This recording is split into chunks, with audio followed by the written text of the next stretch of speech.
Vamos a presentar de nuevo aquí en la nit de l'Urni-Turín a un viejo conocido, David Parcerisa. Muy buenas madrugadas. Hola, buenas noches, amigos. ¿Cómo estás? ¿Cómo estás? Bien, hombre, hacía tiempo ya que no nos veíamos por aquí. Recordemos, David Parcerisa nos estuvo visitando ya hace tiempo, muchísimo tiempo. De hecho, diría que fue la primera noche de misterio de la nit de l'Urni-Turín. Como tal, es verdad, yo es diría. verdad, sí. Y además nos trajo un objeto que en este caso era un chip que le habían extraído de la oreja a su abuelo. Sí. Y recordamos también la historia, que su Sí, que abuelo fue mi primera nit de misterio y la primera nit de misterio me encontré con todo esto y aluciné. Recordemos Ya aluciné el primer día. que el abuelo de David Parcerisa no solo le extrajeron aquellos, sino que además tenía una especie de visitas, ¿no? Visitantes de dormitorio, había tenido experiencias con extraterrestres y bueno, al final le quitaron ese chip y parece que la cosa fue a menos, ¿no? Tengo que decir, perdón que te interrumpa un poco, que David se ha traído, porque adora a su abuelo, y se le ha traído a algunos congresos y es un abuelito encantador, de esos que me gustan a mí, que se ven cara de buena gente, ¿no? Pero sí. David, ¿qué ha sido del objeto aquel que trajiste al programa? Pues mira, la curiosidad mató al gato, que dicen. Yo ya no podía más porque llevaba 12 años guardado y sin posibilidad de llevarlo a un laboratorio químico. Entonces, bueno, cogí una pluma de esas estilográficas y fui cortando, desmenuzando la capa de cera que lo recubría.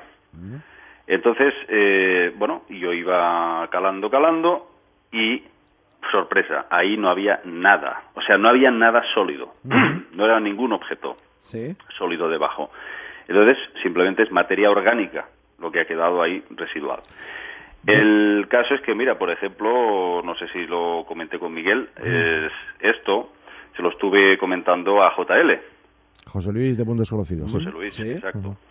Y él me dijo, no lo tires, claro. Guárdalo porque esto puede ser algún tipo de materia orgánica que pueda contener algún elemento importante.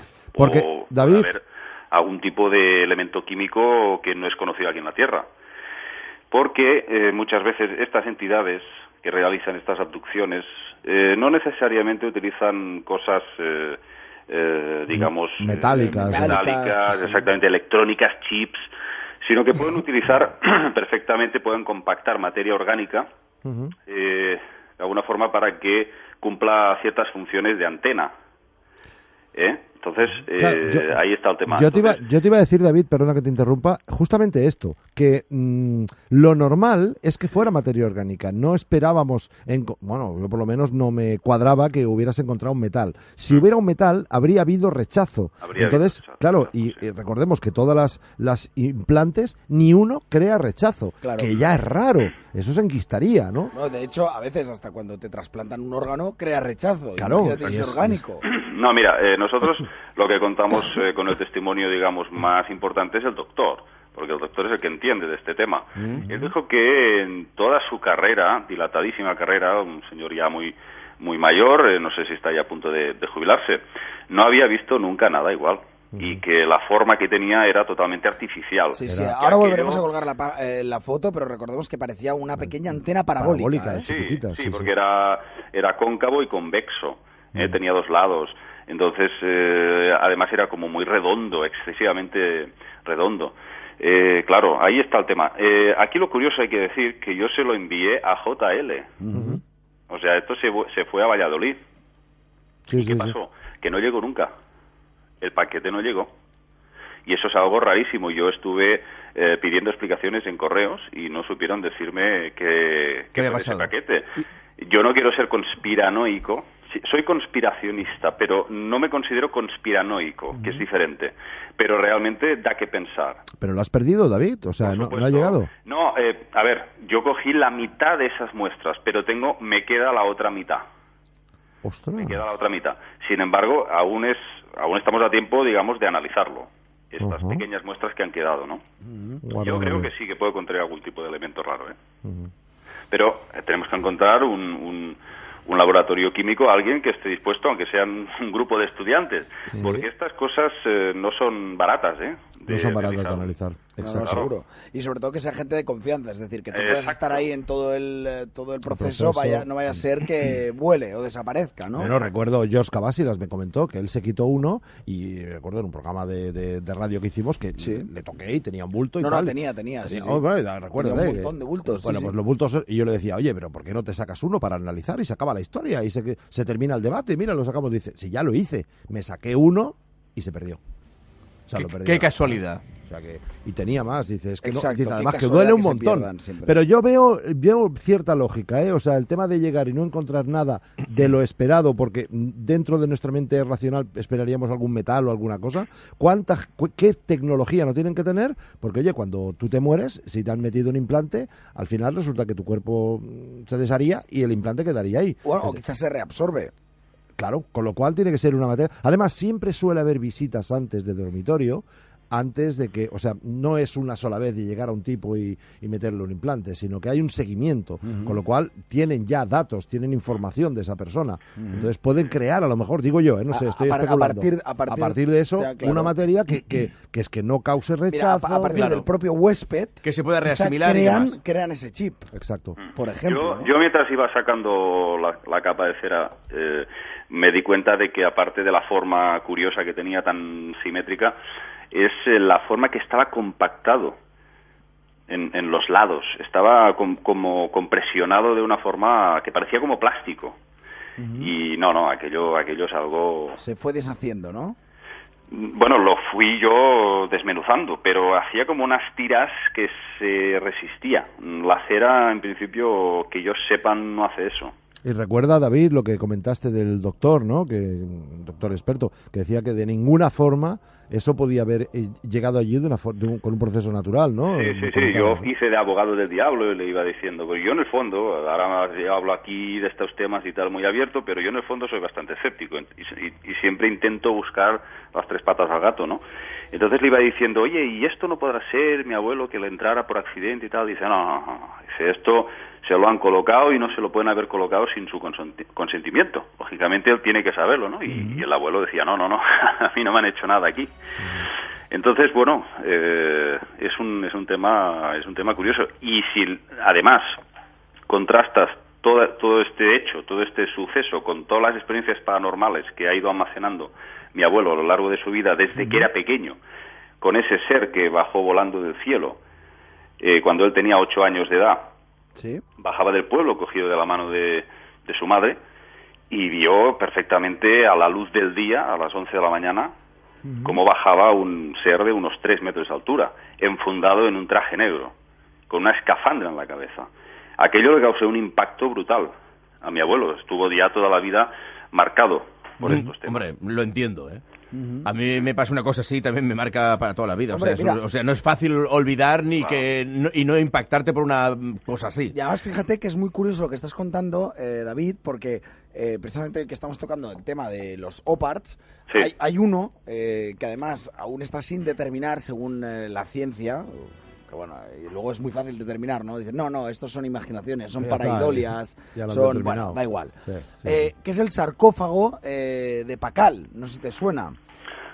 Sí, me suena. Es una imagen tallada en la tapa de un sarcófago donde se muestra a una persona maya, a un maya, Sí. en algo que podría interpretarse como una nave espacial. Sí, que está en una posición como cogiendo un timón. Exacto. Despegando. Y no solo eso, sino que luego se dan en muchos casos y en muchos pueblos, sobre todo en Sudamérica, esas imágenes de esos parecidos a astronautas, que dices, o cosmonautas, que dices, pero... Hombre, pues ¿cómo imagínate puede si ser? hace miles de años que nos visitan y que han de alguna forma civilizado todas las culturas del mundo, Sí. ¿cómo no tendrán digamos, la capacidad con este, digamos, avance que tienen en todos los aspectos de secuestrar gente, de hacer experimentos con nosotros, de estudiar nuestras conductas humanas y de ir introduciendo lo que a ellos les dé la gana?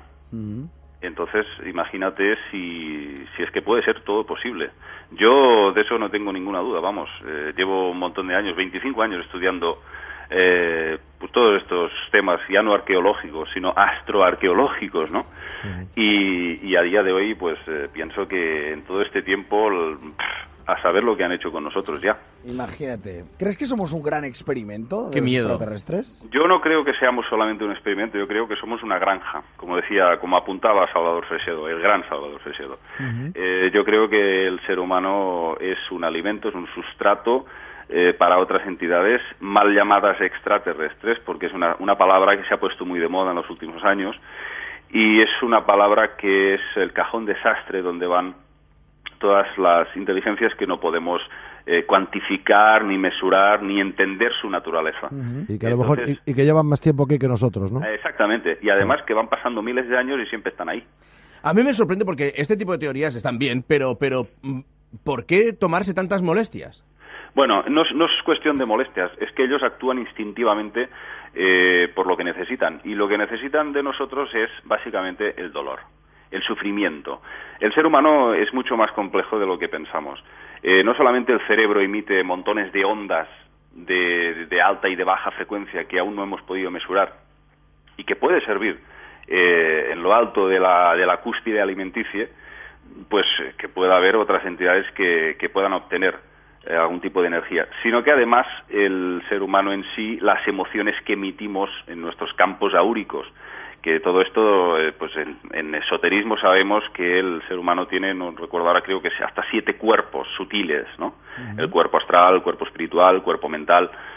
Entonces, claro, ¿quién te dice a ti que somos el último escalón en la cúspide alimenticia? En los dos sentidos, en un sentido físico también, que claro, yo creo que también se alimenta físicamente, y en un sentido energético, ¿no? Sí, psíquico, por decirlo de alguna forma, ¿no? Energético, y además la sangre, Miguel. El tema de la sangre, que no solamente contiene minerales, vitaminas, aminoácidos y todo, y el transporte de oxígeno, etcétera, etcétera, sino que más allá de todos estos procesos biológicos, hay lo que algunos místicos definen como perlas de energía.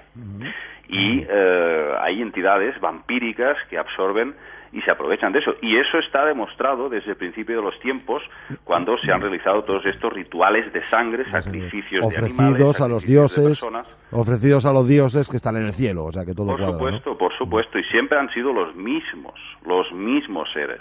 Ahí está el problema, que mucha gente tiene esta visión infantil de que viene una navecilla del planeta tal, de la constelación tal, atraviesa el universo de forma lineal y llega a la Tierra. Esto es absurdo, claro, porque la física cuántica cada día está dando más respuestas a que vivimos en no universos, sino multiuniversos. Y aquí en la Tierra, como en otros planetas, de alguna forma hay unas zonas ventana o zonas puerta en donde está la forma de penetrar de un mundo a otro. Nosotros no sabemos cómo hacerlo, pero ellos sí saben esos puntos energéticos, las famosas líneas Ley que recorren bajo tierra, y que cuando se cruzan se crean estos vórtices de energía, que favorecen estas entradas dimensionales. Puertas estelares, ¿no, David? ¿Te refieres? Puertas estelares, por supuesto, y es muy parecido a la serie Stargate. Sí, como siempre. Es muy parecido. Entonces, yo creo que estamos hablando más de seres interdimensionales que no extraterrestres. De ahí que desaparezcan y aparezcan cuando ellos, claro, de forma, un visitante de dormitorio, es un 9º piso, no sube escalando, aparece de golpe en tu habitación y desaparece igualmente. O los platillos volantes que de golpe o cogen una velocidad tremenda y desaparecen, o simplemente desaparecen. Claro, uno dice, ¿de qué estamos hablando? ¿Estamos hablando de tercera dimensión física o aquí estamos hablando de otras frecuencias vibratorias? Porque, oye, cuando en textos antiquísimos, como los textos sumerios, hablan de estos seres Anunnaki y otras muchas entidades, las encontramos también en África, los Chitauri, también de aspecto reptiliano, nos dicen todas estas culturas lo mismo. Estos seres se disfrazan, cambian de forma, se metamorfosean. Entonces, claro, dices, ¿de qué estamos hablando? ¿Cómo se pueden violar las leyes de la física para cambiar el aspecto? Yo creo que todo eso se puede explicar a través de estas entidades interdimensionales. Al estar entre dos mundos, entre dos frecuencias, ellos tienen el poder de manejar esas frecuencias de vibración y transfigurarse como les dé la gana. Y ahí está la clave. Y los Anunnaki, en las representaciones, siempre aparecían con esa famosa piña. Sujetaban una piña con la mano. Era su forma de designar el potencial de la glándula pineal, que ellos, por lo visto, también tienen esta especie de órgano muy relacionado con el misticismo y con los contactos con el más allá. Y este órgano sería probablemente lo que ellos utilizarían para captar otras frecuencias de otros planos y poder realizar estos prodigios. Como nosotros, que también la tenemos y la tenemos bastante atrofiada, ¿no? Quizá por Claro. el flúor, quizá por muchas cosas, ¿no? Claro, pero a nosotros se nos ha suprimido el conocimiento desde el principio de la historia. ¿Fueron ellos los que no lo suprimieron? Caray, estoy alucinando con la historia. La historia es una historia de terror, literalmente. Es que realmente es terrorífico lo que se le ha hecho y lo que se le está haciendo al ser humano. Sí. Se le está vedando el verdadero conocimiento ancestral que conocían los antiguos chamanes, que Pero ellos bueno, se autodenominaban los guardianes de la tierra, por Y supuesto. no porque puede sabían. llegar un momento de rebelión, porque esto, vamos a ver, si tú ahora mismo estás explicando todo esto por radio, llegará un momento que toda esta cadena se va a romper. O sea, esto va a desembocar forzosamente en una especie de rebelión, de alumbramiento de la verdad. O no, ¿cuántos se lo creen? ¿Y cuántos se lo creen y cuántos Bueno, están yo- pensando, vaya frikis? Hombre, ¿en comparación con qué, Miquel? O sea, si me lo comparas con ahora mismo, la proporción es pequeña tal vez. Pero Sí. si me lo estás comparando en proporción a hace 100 años, Sí. el, Bueno. el avance es sustancial. A ver, yo siempre digo, ahora somos una inmensa minoría. O sea, antes éramos una minoría, ahora somos una inmensa minoría. Cada vez hay más gente que está abriendo los ojos, eso está clarísimo. Pero sobre todo, ¿a dónde acude la gente para obtener información alternativa? Internet. Porque tú abres la tele y ahí simplemente es un bamboleo constante de desinformación y de programación casi a la altura MK Ultra, que hicieron los antiguos nazis, exportados a Estados Unidos para fundar la NASA, la CIA Y demás, sí. Y- etcétera, etcétera. Pero ahí mi pregunta es, claro, tú dices, hay que ir a Internet a buscar la información. ¿Y cómo puede ser que esos brazos, esos tentáculos tan largos, no lleguen a Internet? No sean capaces de capar, por ejemplo, los servidores o cuando una información no les gusta, hacer un ataque hackeando la página web en cuestión. ¿Por qué las dejan? Ellos ¿Por pueden qué hacer las lo que- dejan? ellos pueden hacer lo que quieran. Si no lo hacen es porque no quieren hacerlo. Así de claro. Como válvula, Ahora bien, como la válvula de salida de las ¿cómo se llaman? Las es lo que ollas dice a presión, JL, ¿no? Miguel, es lo que dice JL siempre. Dice, si yo llegara a miles de millones de personas, no, miles ya llega, pero a millones de personas y la cosa se fuera de madre, me cortan el cuello, por supuesto, a él y a muchísimos más que se atrevan a hacerlo. David Icke, mucha gente dice, no, David Icke es un espía, Sí, de hecho, dicin de él que es un desinformador. que es mucha un gente. desinformador y tal, porque está vivo.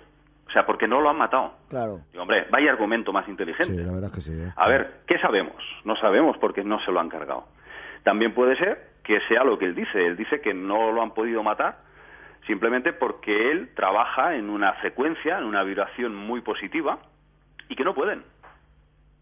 Ya. No sé. Te recuerdo que hay un Es como, señor... es como una protección. Exactamente, una protección energética. Interesante lo que has dicho, David, porque hay un tipo por ahí, está en Argentina, que bueno, que está haciendo una página web. No voy a decir el nombre, decir, Sí, vale, vamos a dar no publicidad.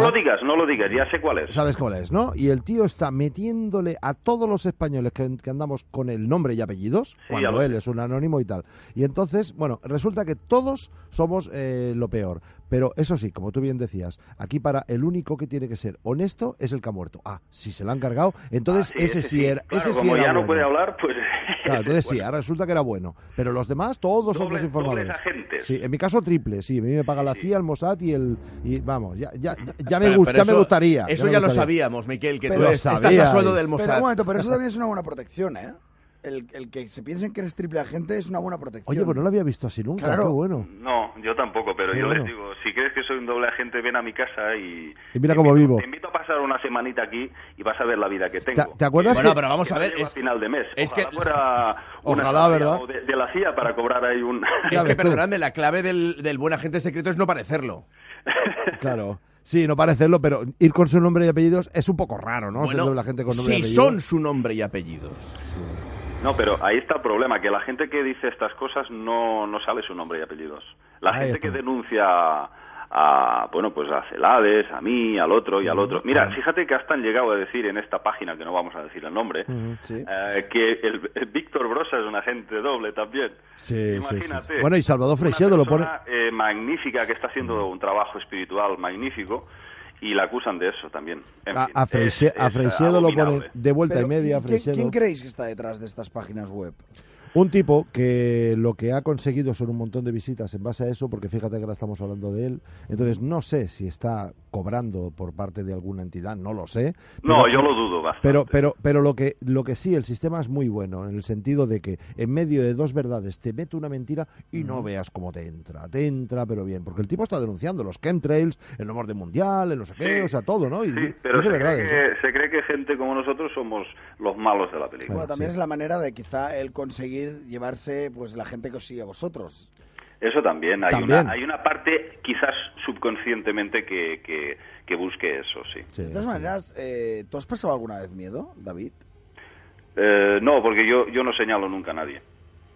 Yo, si te fijas lo que yo siempre explico, nunca me mojo a señalar a nadie. Soy muy respetuoso. Claro, pero es una información muy incómoda. Pero es una información muy incómoda, según cómo.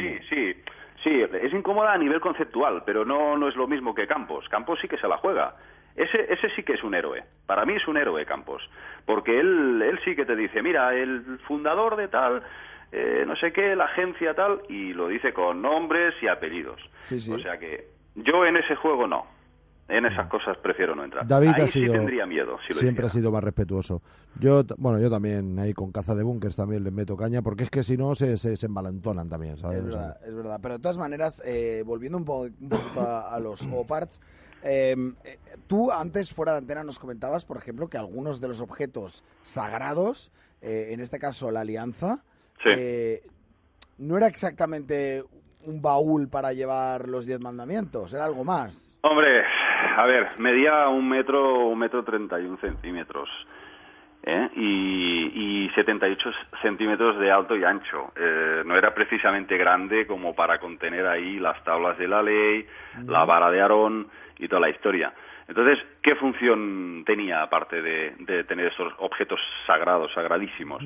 Bueno, pues el más importante es que era una radio. En la película de Steven Spielberg, En busca del arca perdida, uno de los personajes dice, el arca es una radio para hablar con Dios.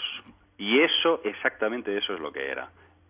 O sea, digamos que vosotros sabéis que el arca, encima de la tapa, tenía 2 querubines. Sí.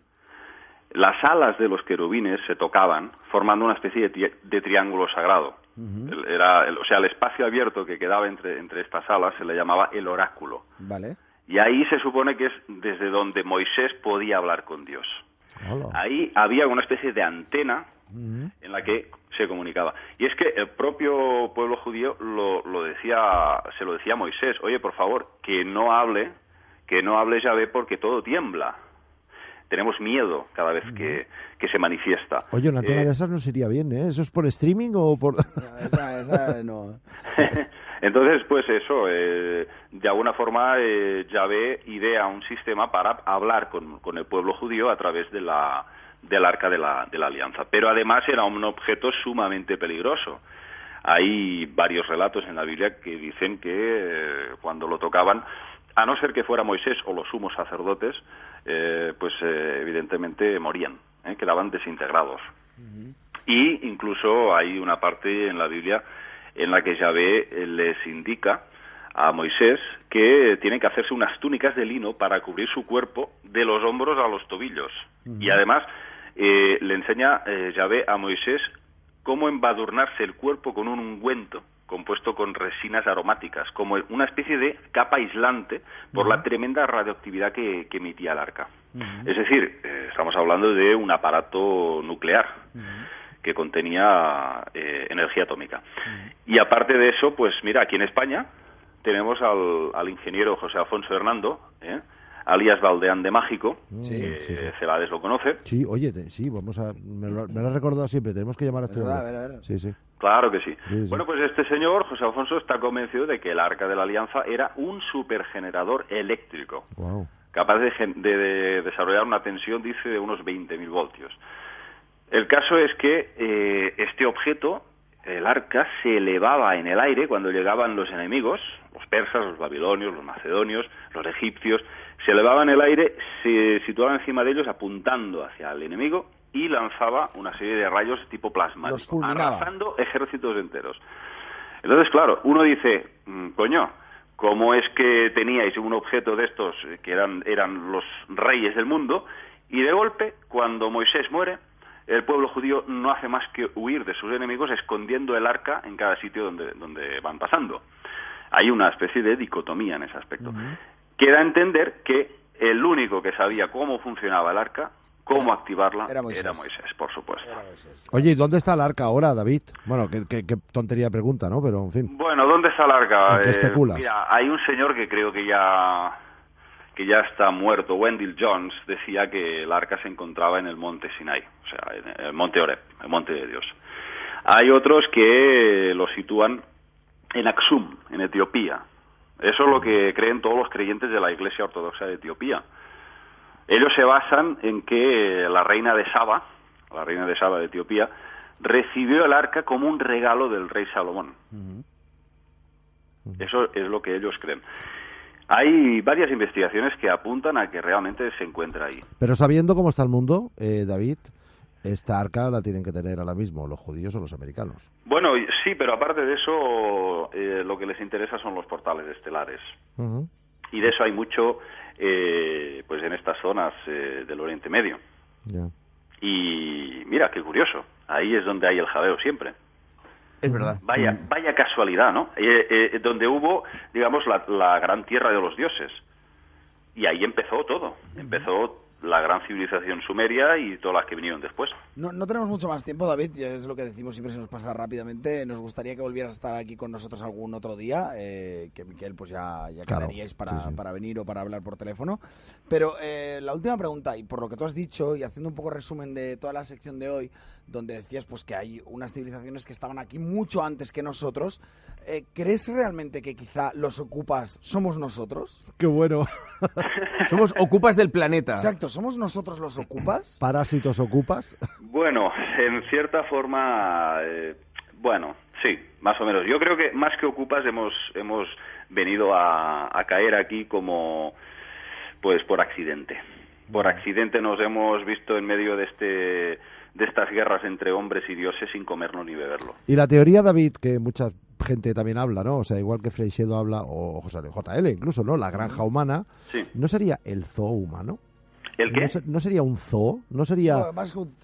un zoo donde se guardan aquello como un tipo museo, tipo zoológico, tipo Arca de Noé? Sí, hombre, Pues, por supuesto. ¿verdad que las sí? razas humanas que hay en el mundo, fíjate. Y es que no entiendo cómo la gente no se da cuenta de que eso no es probable, no es posible a través de la evolución.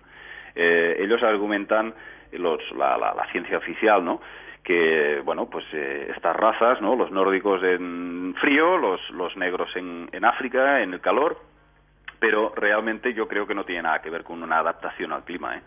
Yo creo que las razas no podrían evolucionar transformándose de esta forma. Bueno, igual sí, los chinos tienen los ojos rasgados porque sospechan.